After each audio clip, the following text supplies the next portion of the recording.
Mais uma vez eu os saúdo com a paz do Senhor. Amém? Meus irmãos, estamos diante de uma rica oportunidade de podermos estudar a palavra do Senhor. E eu fico com a responsabilidade de fazer a abertura desta série de mensagens que nós estamos propondo para as sextas-feiras.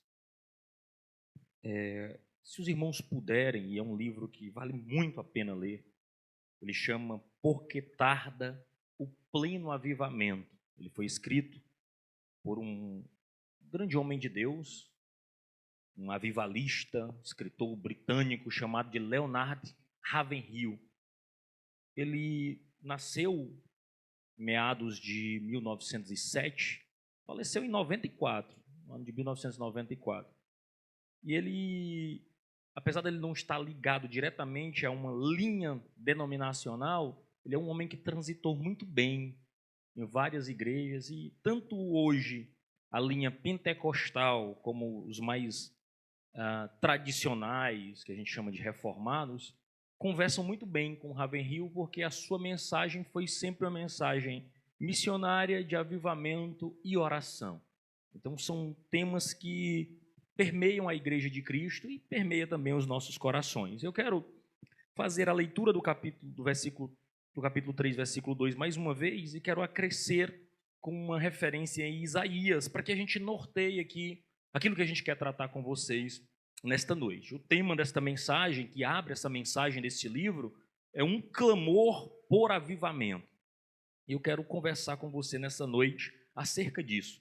Diz assim a palavra do Senhor, Abacuque, desta feita, eu estou lendo numa versão Nova Almeida atualizada, de 2017, diz assim: aviva, ó Senhor, a tua obra no meio dos anos, e no meio dos anos a noticia, na ira lembra-te da misericórdia.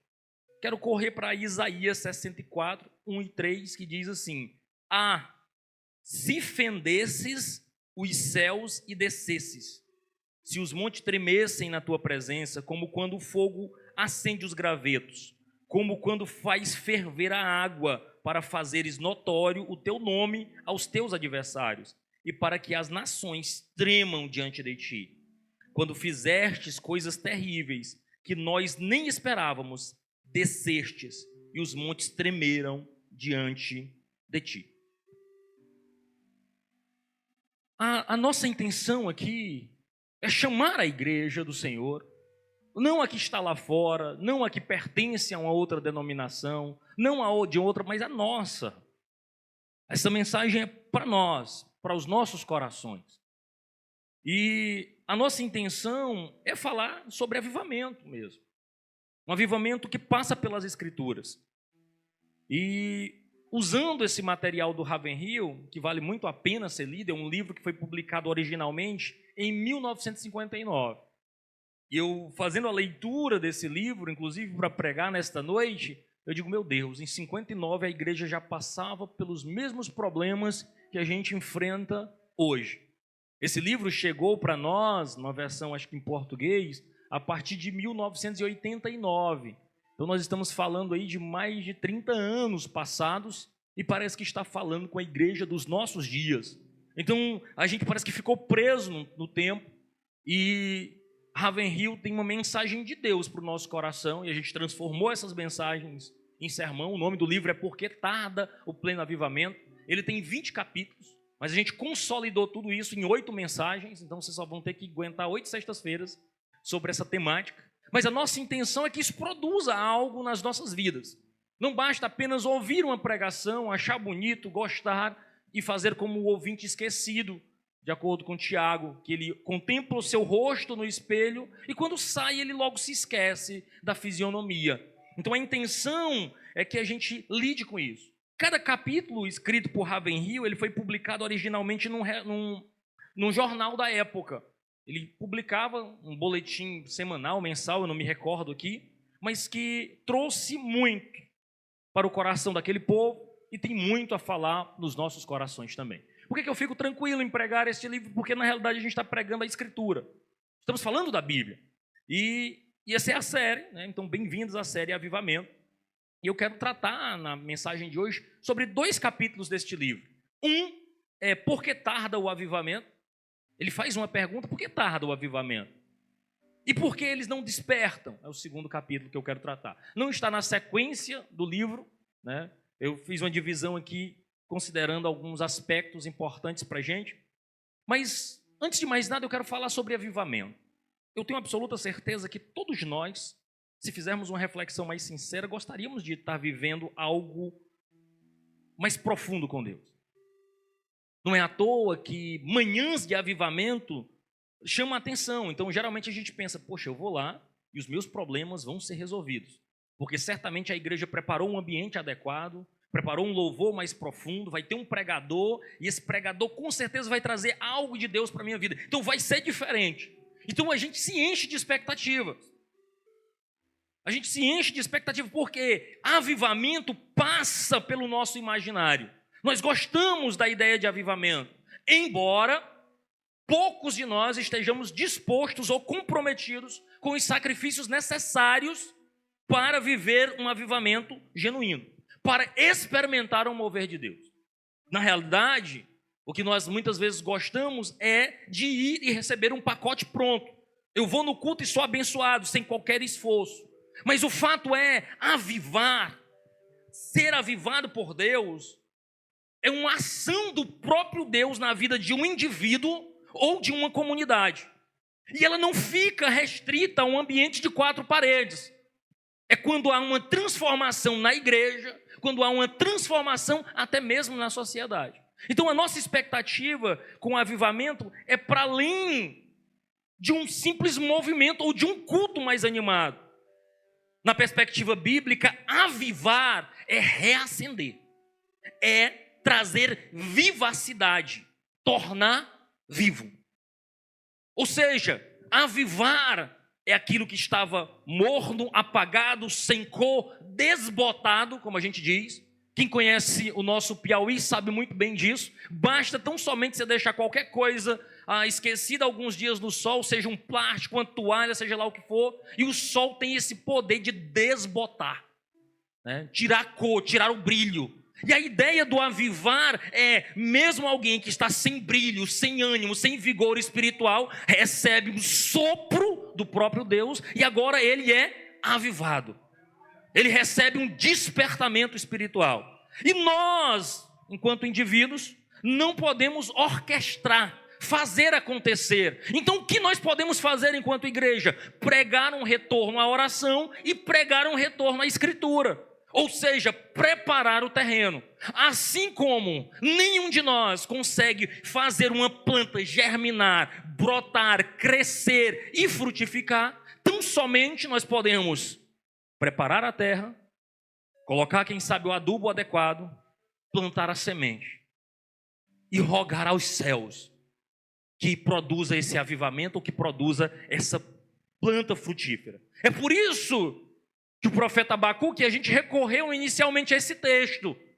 Veja que Abacuque não disse, eu vou fazer uma grande reunião de avivamento. Não, eu vou fazer um grande mover. Não, ele disse, Senhor, aviva a tua obra. Primeiro, ele entende, a obra é de Deus. Não é minha, não é do pastor. Então eu não produzo avivamento. Mas o que eu posso fazer então? Eu posso clamar, Senhor, lembra-te da tua misericórdia. Aviva a tua obra, faz ela conhecida. Clama. Mas para clamar, a gente precisa estar incomodado. E o que talvez tenha sido um grande problema, e Ravenhill denuncia isso no seu livro, é que nós estamos vivendo um momento de apatia espiritual. Então por que a igreja não está avivada? Ravenhill responde de forma prática. Ele diz, porque nós gostamos do jeito que está. Nós não estamos incomodados. Está ótimo desse jeito. Já temos programação suficiente. Então nós não estamos sentindo um desejo, um ardor, uma fome por mais de Deus. Ao ponto de declarar aquilo que Abacuque declarou, em outras palavras, Abacuque está dizendo, faz de novo, Senhor. A ideia de avivar é dizer assim, Senhor, um dia já foi vivo, um dia já foi profundo, um dia já foi alimentado com algo de Deus. Faz de novo, Senhor. Faz de novo a mesma coisa que o Senhor fez. Aviva. enche de novo, faz brotar de novo nos nossos corações, na nossa vida, na nossa particularidade.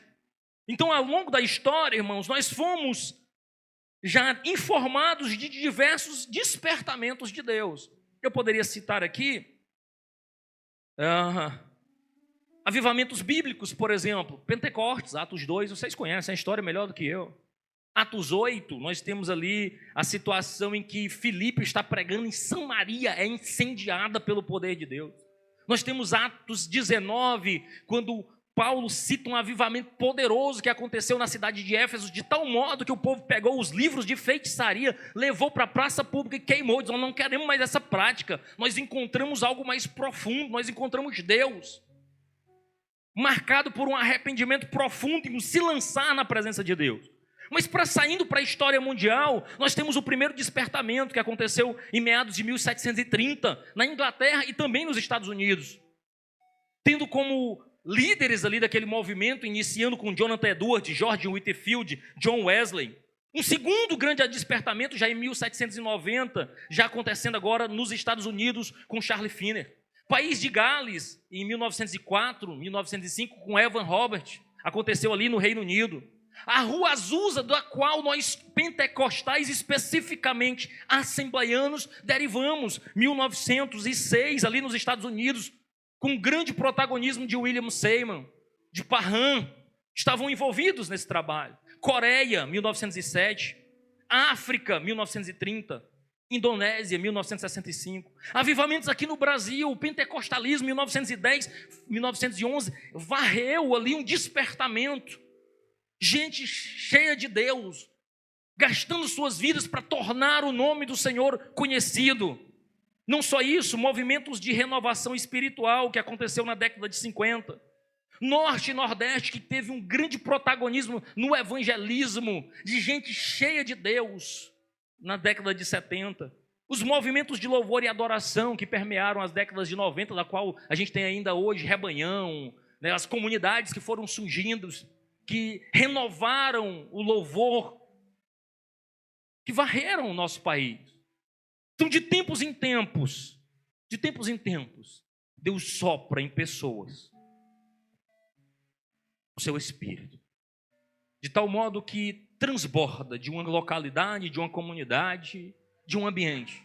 E nessa expectativa que nós temos, Deus continua levantando sedentos, gente que tem sede de Deus, gente que não se conforma. É bem verdade que ao longo da história muita gente se conformou e prefere viver a sua vida cristã minguada, rala. Mas tem gente incomodada, diz: não, está pouco, eu preciso de mais de Deus. E o que é interessante é que não são muitos, mas são os suficientes para Deus soprar gotas da sua glória e invadir o seu povo, reanimar a sua igreja, soprar com o seu Espírito. E é nessa expectativa, irmão, nós estamos cheios de expectativas do que Deus pode fazer no nosso meio, por nosso intermédio. Louvado seja o nome do Senhor. E nessa primeira mensagem, a minha intenção, com base nos argumentos de Ravenhill, da Escritura, eu quero responder por que o avivamento é tão desejado, tão esperado, tão buscado, mas ainda assim, tão pouco experimentado.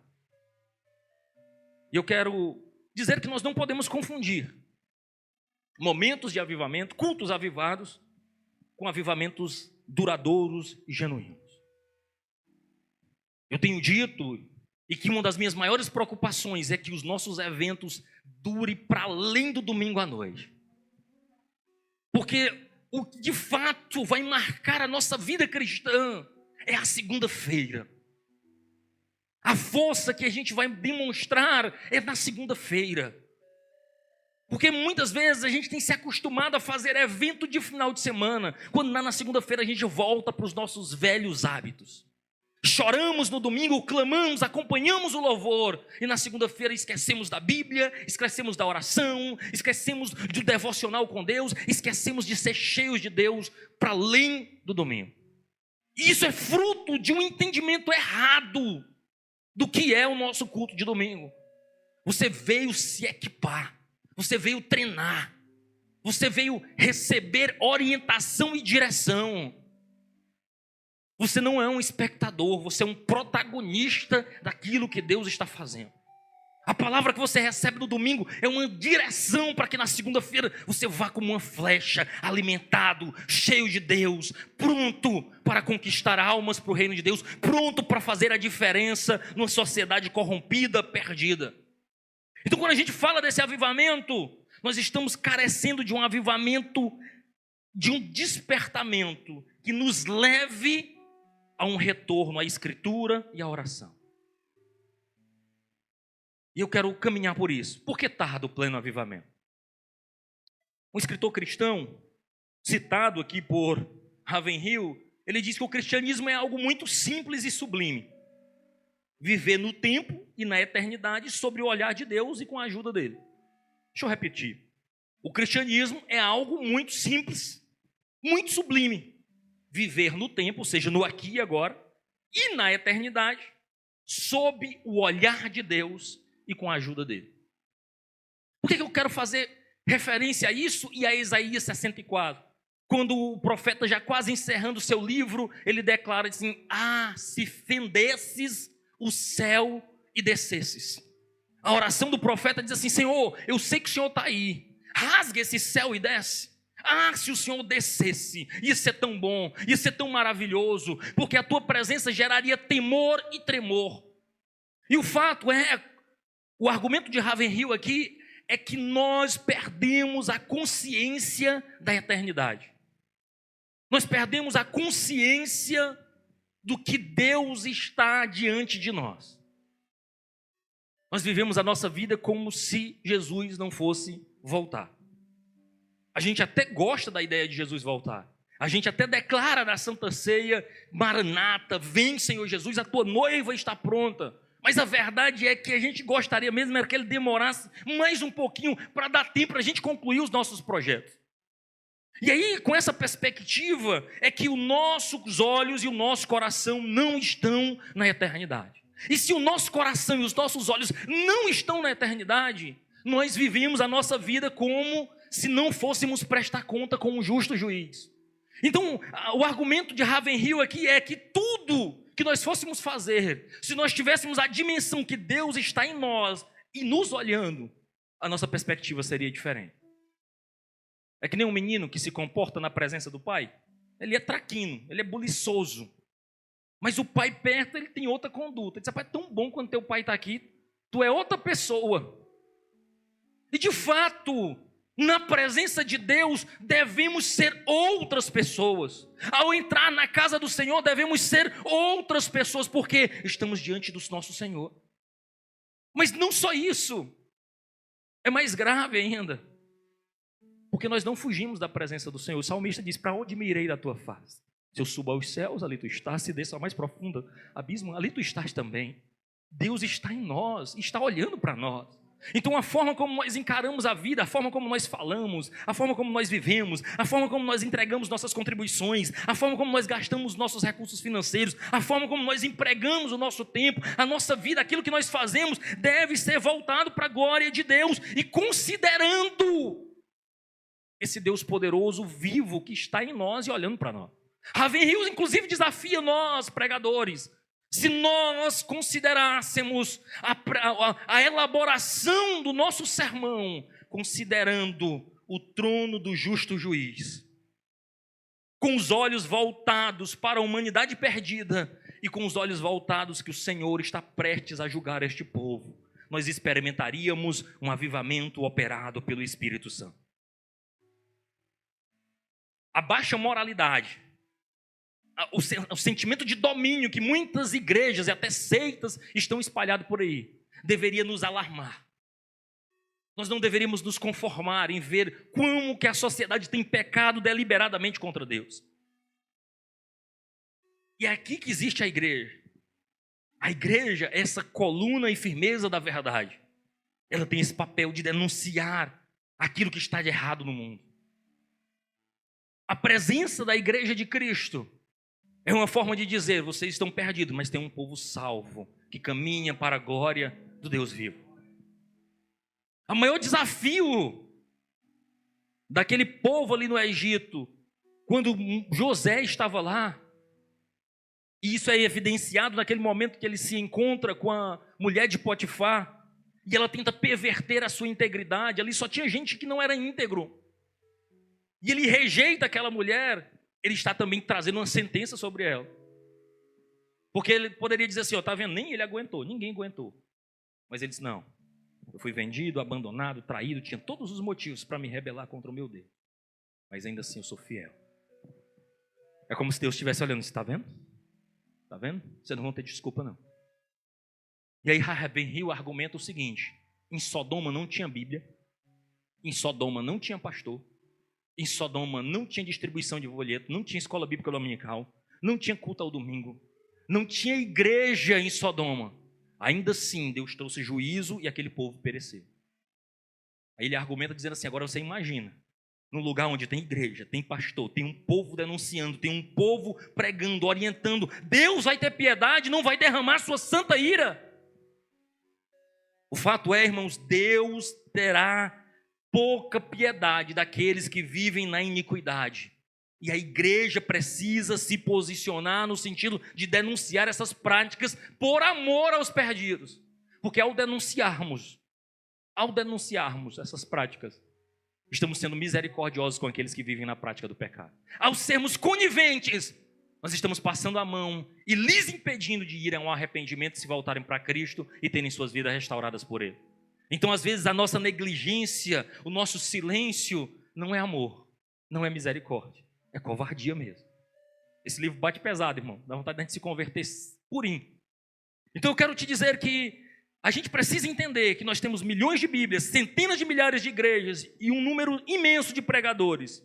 E quanto pecado nós temos também visto e nos acostumados a presenciar, sem qualquer denúncia, sem qualquer hábito diferente. Hoje, muitas vezes nós nos constrangemos de afirmarmos as nossas posições, enquanto que o mundo não tem vergonha nenhuma de declarar o que eles pensam, acham e creem e o modo como vivem. Raven-Hill denuncia isso, falando da nossa incoerência, que nós construímos templos e não entramos neles. Imprimimos Bíblias, mas não lemos o suficiente para elas falarem conosco. Falamos de Deus, mas muitas vezes não cremos no seu poder e na sua obra. Conversamos a respeito de Cristo, mas não confiamos nele para a nossa salvação. Cantamos hinos e logo nos esquecemos do que significa suas letras. Há um outro pregador que diz que o momento que a igreja brasileira mais mente é na hora do louvor. Ela declara coisas por declarar, mas está pouco disposta a se submeter e a viver para a glória de Deus. Raven-Hill pergunta, onde nós vamos parar com tudo isso? Queremos crer, irmãos, que estamos firmes, assentados nas regiões celestiais com Cristo. Mas a verdade é que muitos de nós, muitas igrejas, deixaram foi o seu primeiro amor. Deixaram de se revertir, abandonaram o seu primeiro amor. E a culpa por esse decréscimo da moralidade, a gente pode até atribuir, não, é a TV. A gente até dizia em alguns momentos, enquanto pentecostais, não, a televisão é que faz tudo isso. É por causa da TV que está ensinando. Mas o fato é que nós ficamos silenciados. E quando nós não denunciamos práticas, quando nós não apresentamos um modo mais excelente de vida, nós estamos permitindo que a sociedade se perverta e caia e se desvie daquilo que é vontade de Deus. Então nós somos chamados por este livro. E eu achei até interessante que ele usa uma expressão assim, a igreja não é mais o espinho nas ilhangas. E eu traduzi isso aqui para nós, eu digo, olha, a igreja já não é mais a pedra no sapato daqueles que têm vivido de forma dissoluta. A igreja já não é mais a pedra no sapato daqueles que vivem uma vida que não agrada a Deus. Eu tenho dito muitas vezes que a missão primária do pregador é não deixar o povo pecar em paz. Pode até pecar, mas tem denúncia. Diz, não é assim que se vive. Não é assim que a Bíblia diz. Não é assim que a Bíblia ensina. Não é assim que um crente age. Não é assim que um crente se comporta. Nós precisamos e somos chamados para isso, para denunciar, porque nós não fazemos aquilo que nós queremos, nós fazemos aquilo que é a palavra de Deus para as nossas vidas, custe o que nos custar. Louvado seja o nome do Senhor.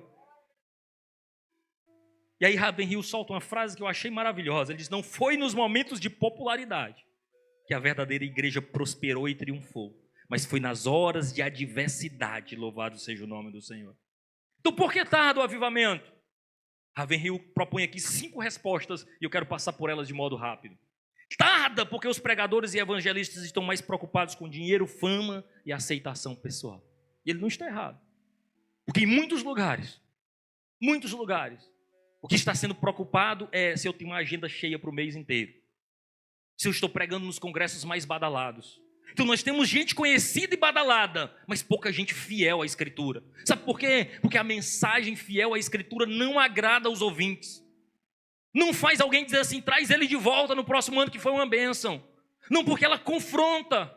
Então muitas vezes eu fiquei assim impressionado, porque o texto é de 1959. Em 2025 faz muito sentido, muita gente mais preocupada com o seu nome, com o seu sucesso, com o seu ministério. Eu tenho um ministério para chamar de o meu ministério. Quando na realidade pouco preocupado em levar os perdidos ao arrependimento. De levar aqueles que estão distante da cruz para perto da cruz. Tarda. Segundo, porque os nossos cultos não são centrados na pregação verdadeira do Evangelho. Muitas vezes são mais um serviço para atrair o cliente. Um serviço para dizer: não, vai voltar de novo. A mensagem passa a mão no ego. Quando na realidade a palavra de Deus é uma espada, que é para cortar.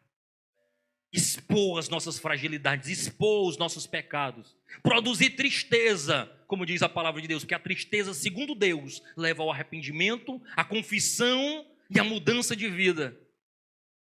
Terceiro, tarda, porque os evangelistas de hoje têm receio de falar contra as falsas religiões. E o fato é, nem toda religião leva a Deus. Nem todos os caminhos levam aos céus, não. Só um único e exclusivo caminho. É só por meio de Jesus. Ninguém, absolutamente ninguém, entrará no céu e dirá: como foi que você chegou aqui? Não, foi Pedro que me trouxe. Não, foi não. Foi o Antônio que me trouxe, foi a Maria, foi o José, foi o Joaquim, foi a religião A, B, C ou D que me trouxe para cá. Não, todos eles dirão: eu vim por causa de Jesus. Eu vim porque eu me apeguei com Jesus. Eu vim porque eu criei em Jesus. Eu vim porque eu me arrependi e criei no sacrifício de Jesus. Então como que você chegou aqui? Por meio de Jesus. Todos por uma só boca falarão a mesma expressão. Ninguém dirá que veio de outro modo, até mesmo os que morreram antes de Cristo, porque a Bíblia diz que esse sacrifício, ele funciona de forma retroativa, de modo a alcançar aqueles que morreram antes mesmo de Jesus, porque o Cordeiro de Deus foi sacrificado antes da fundação do mundo.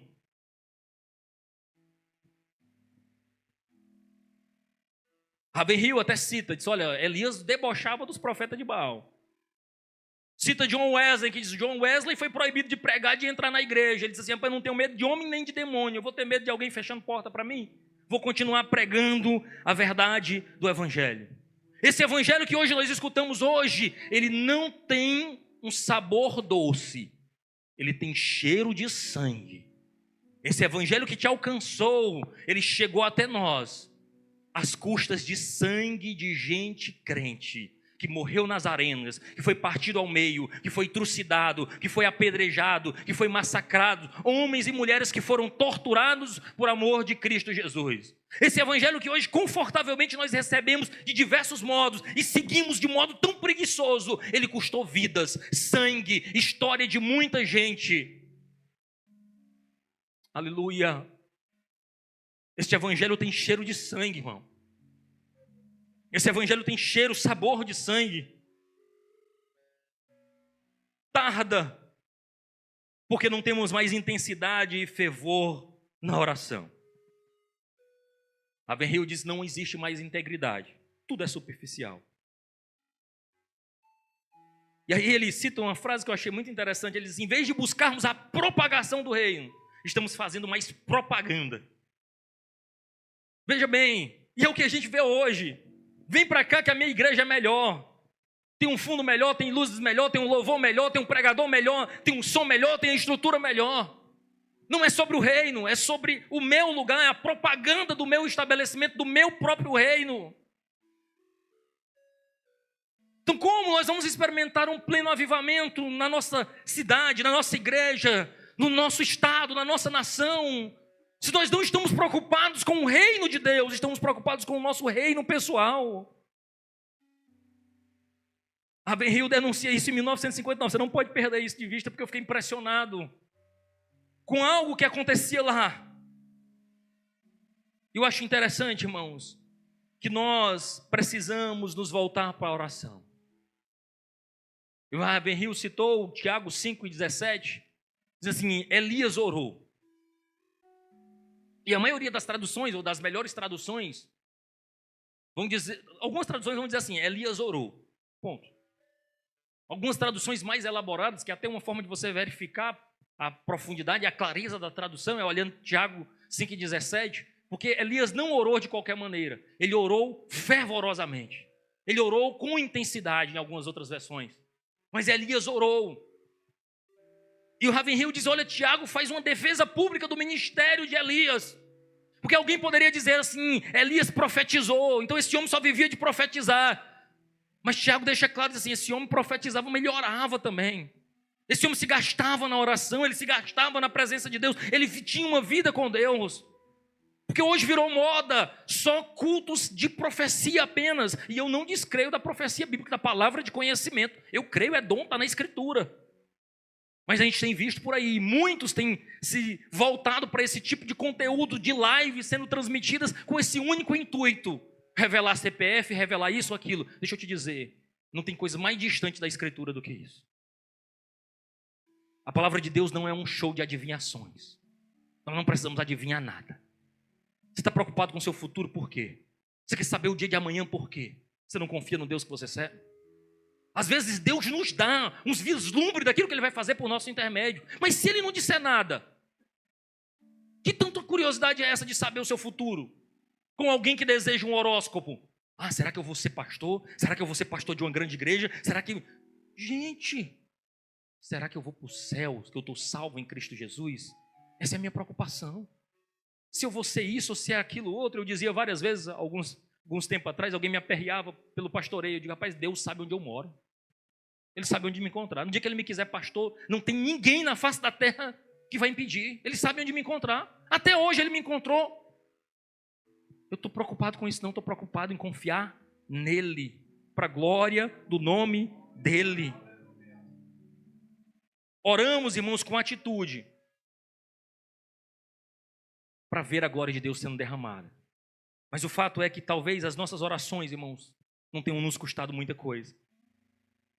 Nós falamos sobre oração, nós dizemos que é importante orar, mas muitas vezes, irmãos, nós oramos muito pouco. E quando oramos, oramos sem intensidade, sem derramamento do poder de Deus.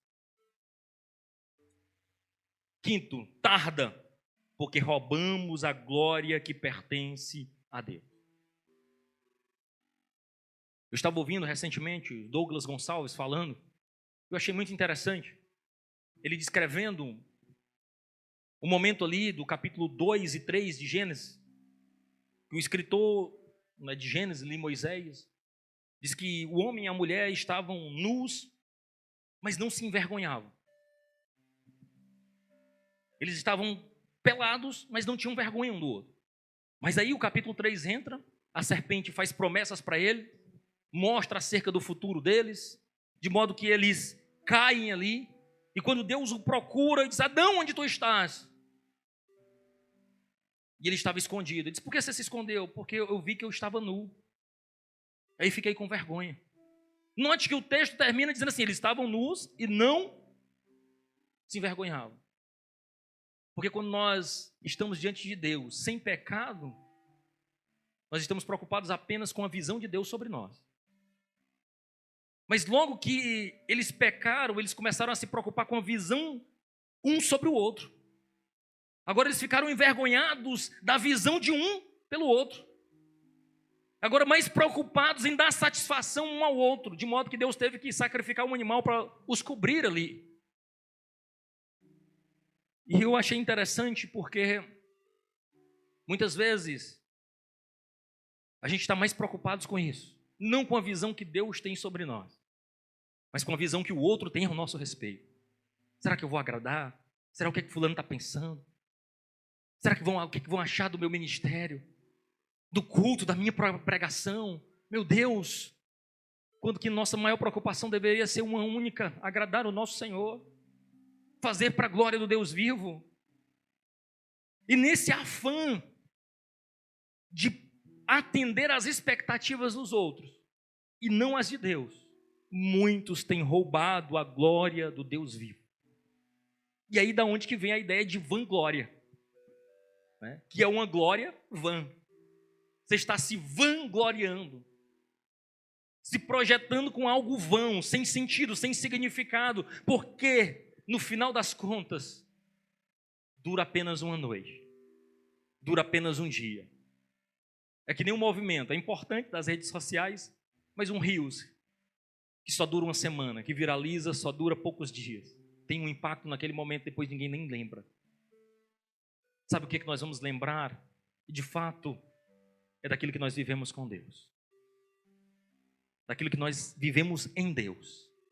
É que vai marcar gerações, vai marcar vidas, vai marcar histórias. Não o que os outros pensam ao nosso respeito, mas aquilo que Deus diz que nós somos, para Ele e para a glória do nome dEle. Muitos têm tomado a glória de Deus. Muitos têm apreciado os louvores dos homens. E Ravenhill defende essa tese.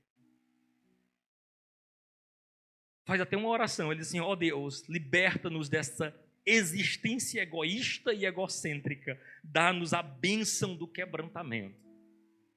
É só no quebrantamento, irmãos. É por isso que nós somos orientados. A solitude do momento com Deus. Quando for falar com teu pai, entra no teu quarto, fecha a porta e ora. Porque lá você não precisa impressionar ninguém. Lá não adianta você falar bonito. Não adianta você dizer assim: ó eterno, arquiteto do universo, Deus de soberana. Pode se rasgar. Deus, gente, não estou impressionado com isso aí não. Isso aí você guarda para orar na igreja, com essas frases bonitas. Você não está me impressionando. É por isso que nós precisamos de uma adoração privada, para ela ser fiel, genuína. Onde a gente pode rasgar e estar nu diante de Deus, despido de cascas, de camadas. Nós podemos revelar de fato quem nós somos. É somente na solitude com Deus que nós somos desprovidos de toda e qualquer vanglória. Ravenhill aponta esses 5 caminhos. E ele encerra e eu caminho para o capítulo 2, e se deixar aqui eu falo até amanhã. Por que eles não despertam? Ele argumenta dizendo que vivemos aqui, e aqui vivem milhões de pessoas enfermas. Enfermas na alma, enfermas iludidas com aquilo que podem extrair desta terra. Tão iludidas que estão dispostas, irmãos, a sacrificar a sua alma eterna e imortal por um nome, por uma história, por um projeto pessoal. Assim está vivendo a sociedade, sem rumo e sem direção. Quem lhe aplicou essa lavagem? Por que eles não despertam? É a pergunta de Ravenhill. E ele diz: é porque eles estão sob a direção do inimigo das nossas almas, do diabo. O mundo jaz no maligno. E aí isso é o ponto. A palavra de Deus vai nos dizer que nos últimos dias, como nós sabemos que estamos nos últimos dias? Que os homens serão mais amigos dos prazeres do que amigos de Deus. Infelizmente, hoje, até na igreja, o povo vai buscando algum nível de satisfação. A pregação hoje foi boa. Aí eu gostei. Mas quando é fulano, aí eu não gosto não. O louvor hoje estava bom, o som estava ótimo, estava tudo perfeito, afinado. Quando é fulano, eu não gosto não. Não é bom não. Qual a nossa preocupação, irmão? A gente está procurando um serviço, é como se a gente estivesse contratando um serviço. Quando na realidade nós deveríamos apenas nos derramar. na presença desse eterno Deus. Um avivamento, irmãos, aniquilaria esta planta mortal pela raiz. Ravenhill está dizendo assim, se Deus nos avivasse, se Deus soprasse em nós, essas preocupações secundárias todas cairiam por terra. Nome, títulos, posições cairiam por terra. Porque nós estaríamos diante do próprio Deus. Se a igreja tivesse algo mais vivo, positivo para apresentar às pessoas que estão aí fora, elas trocariam tudo que elas estão vivendo por um relacionamento mais profundo com Deus. Mas aí a gente teve a brilhante ideia de dizer assim, olha, o povo está gostando de um monte de coisa no mundo, então que tal a gente trazer essas mesmas coisas para a igreja e chamar de gospel? Vai dar bom. E deu, chamou muita gente, lotou templos de pessoas não transformadas e não convertidas, mortos-vivos, agora com o nome de crente, pecando sob o estigma de uma igreja. E aqui nós precisamos, irmãos, é nos derramar e chorar, lamentar, clamar, retornar às práticas da palavra de Deus, dos apóstolos. Ravenhill pergunta, estamos todos satisfeitos? Porque o propósito de Deus para nós não é que experimentemos felicidade, mas é que nós experimentemos santidade, louvado seja o nome do Senhor. E ele lança algo que me impactou muito, irmãos. Ele dizendo assim, não há dúvida de que hoje nós precisamos novamente nos pôr de joelhos e escalar a colina do Calvário, assim em oração, e contemplar a cruz com uma atitude de humildade e adoração. O argumento dele é, primeiro a igreja terá que se arrepender, depois o mundo se quebrantará. Primeiro a igreja terá que chorar, depois os altares ficarão cheios de pecadores arrependidos. Ele conta uma história, e eu uso isso aqui já para fazer a minha conclusão. Ele diz o seguinte, quando o psicólogo William James, professor da Faculdade de Medicina da Universidade de Harvard, encontrava-se no auge de sua atuação, ele foi acometido de uma misteriosa enfermidade. Estava com os nervos abalados, sofria de insônia e passava por profunda depressão, mas não sabia o que fazer para se curar. Foi para a Europa, vários países da Europa ali, Berlim, Oriente Médio, Viena, Paris, Londres, depois a Escócia, mas nenhum lugar havia cura. Voltou para os Estados Unidos com a ideia de tirar a sua própria vida. Afinal, alguém lhe recomendou um homem que orava por enfermos. A cura divina era um anátema, era algo que ele não cria para William James. Ele era famoso filósofo e psicólogo. Sua mente privilegiada e todo o conhecimento intelectual que protestavam contra esse tal recurso. Mas não havia outra saída. Foi. Então aquele crente simples, um letrado, impôs as mãos sobre a cabeça do filósofo e orou.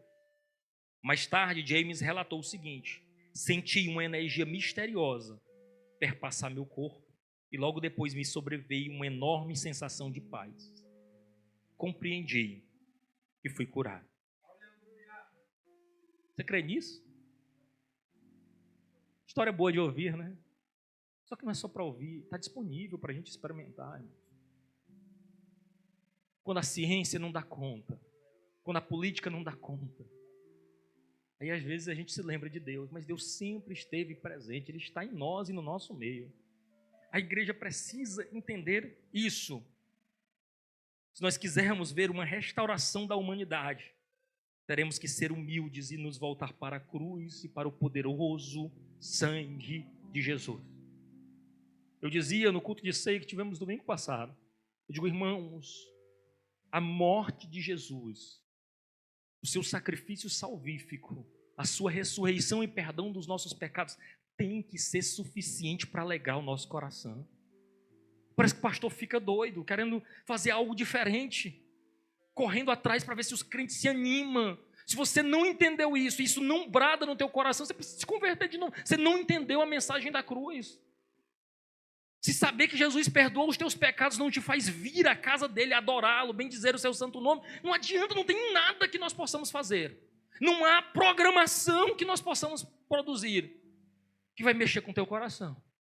Tem que ser suficiente a obra da cruz. Contemplar o Cristo vivo, transformador, tem que ser suficiente. Concluo com a frase de Abacuque: aviva, Senhor, a tua obra, e no meio dos anos a faz conhecida. 3 coisas que nós não podemos negligenciar. Primeiro, a necessidade urgente de um avivamento genuíno. Vivemos um tempo, irmãos, que a religiosidade é superficial. Já não sustenta a fé, nem confronta o pecado. Precisamos de uma visitação, irmãos, do Espírito Santo. Não apenas para emocionar, não apenas para chorar no louvor, mas para transformar a vida, para transformar multidões. Não apenas para reuni-las, não apenas para um ajuntamento, mas para produzir transformação, arrependimento, santidade, paixão pelas almas perdidas. Nós precisamos urgentemente de um avivamento, sermos vivificados para a glória do Deus vivo. Segundo, o perigo da apatia espiritual. É fato que nós vivemos hoje uma indiferença. E a indiferença espiritual, irmão, é a antessala da frieza espiritual. Se você já viajou de avião, tem a antessala ali que você espera. Você tem a sala principal, você passa os portões e fica ali só esperando para embarcar. E muita gente está nessa antessala da frieza espiritual, só esperando para embarcar, só esperando o voo chegar. E aí a gente precisa entender, irmãos, que essa indiferença espiritual mata a vida espiritual sem alardes. Se você fizer uma retrospectiva e pensar, eu já fui mais fervoroso, quando foi que eu perdi esse fervor? Não vai ter um dia que marcou. Simplesmente você deixou de vir. Simplesmente você se ocupou. Simplesmente, talvez vir para a EBD se tornou não, eu tenho outra coisa para fazer, eu vou aproveitar meu domingo de manhã, eu vou correr. Não é justo. Eu vou andar de bike. Bem que 9 horas da manhã não é mais uma hora para andar de bike, né, Ken? Mas o fato é, a gente foi substituindo. Hoje eu não vou não, nessa sexta eu não vou não, nessa terça eu não vou não, nessa quinta, nessa quarta, esse domingo só hoje. Eu nunca faltei um culto, eu mereço, eu posso. Vai passar um filme tão bom, eu vou assistir. Reunir com a família. E aí você vai criando desculpas. E aí de repente você está numa igreja fria, satisfeita consigo mesmo, que perde a capacidade de impactar a geração. Meu irmão, uma igreja que se ela fechar as portas, ela não vai fazer falta nenhuma, que os vizinhos vão dar glória a Deus porque vão conseguir estacionar em paz, ela não é uma igreja bíblica que precisa existir. Mas uma igreja que faz a diferença, que clama, que ora, que não aceita a ação do inimigo na sua cidade, no seu bairro, onde ela está, que ora pelos casais, que orienta, que prega a verdade do evangelho. Essa faz a diferença e essa precisa existir. Nós não somos essa igreja apática, nós somos a igreja viva. Louvado seja o nome do Senhor. O papel da igreja como agente transformador, e eu encerro. Deus escolheu a sua igreja como instrumento para levar luz às trevas, esperança ao perdido. Avivamento para a cidade, famílias, jovens e nações. É hora, irmãos, de rasgarmos o nosso coração diante de Deus, de buscarmos até que os céus se abram e clamar até que o fogo desça. O nosso clamor não é para ser passageiro, é um clamor até a gente ver o resultado. A nossa oração tem que ser: faz de novo, Senhor. E o nosso Deus acenda a chama do seu Espírito em nós. Derrame sobre nós, a sua igreja, um revestimento de poder e um despertamento espiritual. Que a nossa oração seja hoje a seguinte: começa em mim, Senhor. Talvez você está esperando que comece em mim, e aí eu fico esperando que comece em você, e aí não vai nem para um lado nem para o outro. Mas que tal hoje a gente mudar essa perspectiva e dizer assim: Senhor, começa em mim. Se ninguém tiver avivado, eu vou dar. O primeiro glória a Deus vai ser eu que vou dar, Senhor. O primeiro a dobrar o joelho serei eu. O primeiro a chegar na casa de Deus serei eu. Eu ser o primeiro a abrir a boca durante o louvor. Eu vou ser o primeiro a abrir a harpa e acompanhar o louvor. Eu vou ser o primeiro a ofertar. Eu vou ser o primeiro a corrigir aquilo que está fora do lugar. Eu sou o primeiro a tomar a posição no reino de Deus. Essa oração você não faz prometendo ao pastor, você faz assim: Senhor, conta comigo. Eu quero fazer parte. Eu quero experimentar, porque eu li sobre esses avivamentos. Sabe o que eu senti? Vontade de estar lá. Mas eu não posso voltar lá. Então o que você pode fazer? Experimentar um agora, porque Deus tem avivamento disponível para a sua igreja. Que Deus em Cristo nos abençoe em nome de Jesus.